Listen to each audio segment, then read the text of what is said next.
Assalamualaikum warahmatullahi wabarakatuh. Perkenalkan, nama saya Rina Fitastuti. Saya dari kelas 1A5.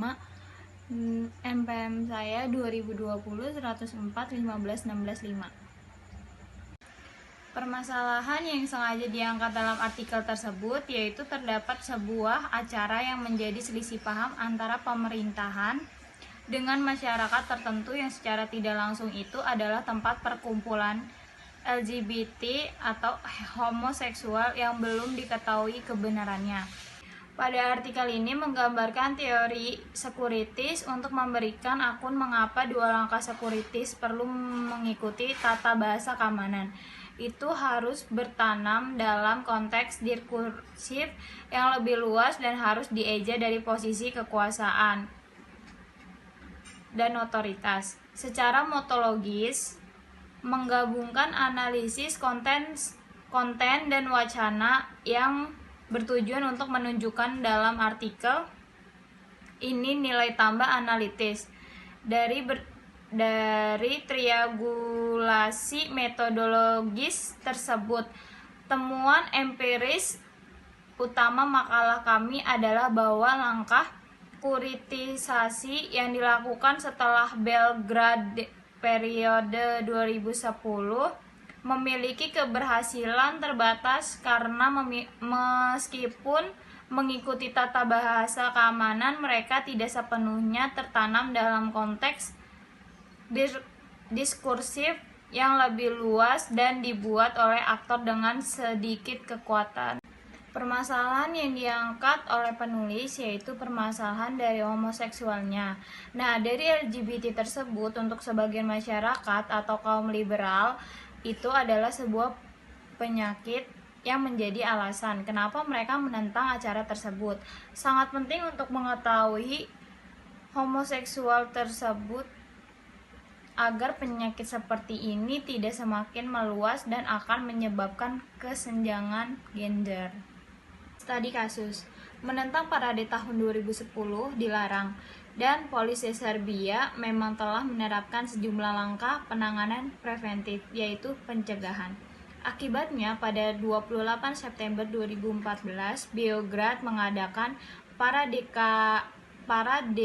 kebanggaan damai pertama dalam sejarah Serbia. Meskipun ditegakkan secara ketat oleh polisi Serbia dan ini telah diulangi pada tahun 2015.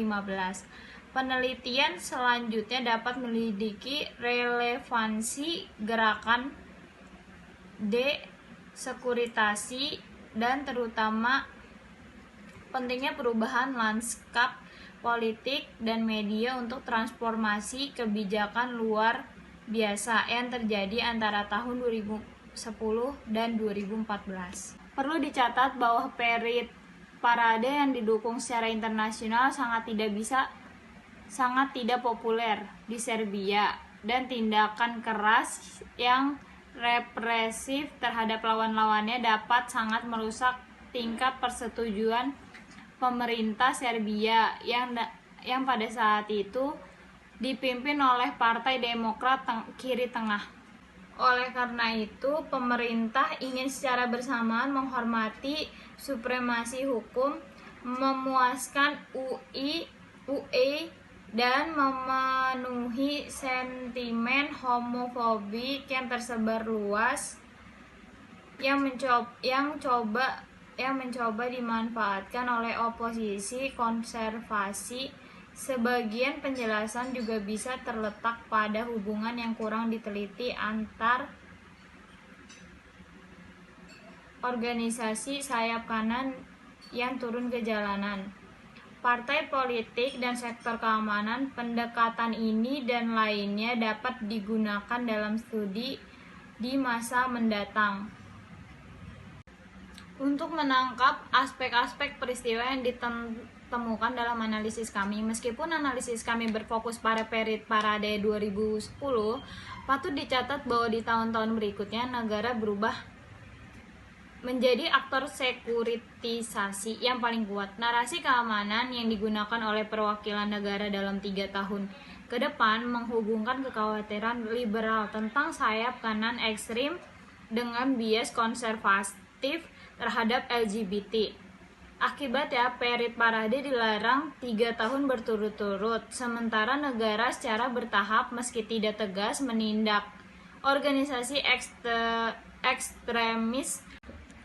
Jadi kesimpulan menurut saya, acara parade yang sebelumnya masyarakat berpikir bahwa akan ada kegiatan mengenai homoseksualitas tersebut tidak bisa dilaksanakan, dikarenakan acara parade tersebut sudah terkenal di kalangan internasional. Jadi masyarakat liberal memutuskan untuk membuat acara parade tersebut dengan penuh pengawalan ketat dari pihak polisi agar tidak terjadi kegiatan yang tidak diinginkan atau mengkhawatirkan masyarakat mengenai homoseksual. Baik, sekian video presentasi dari saya, kurang lebihnya mohon maaf.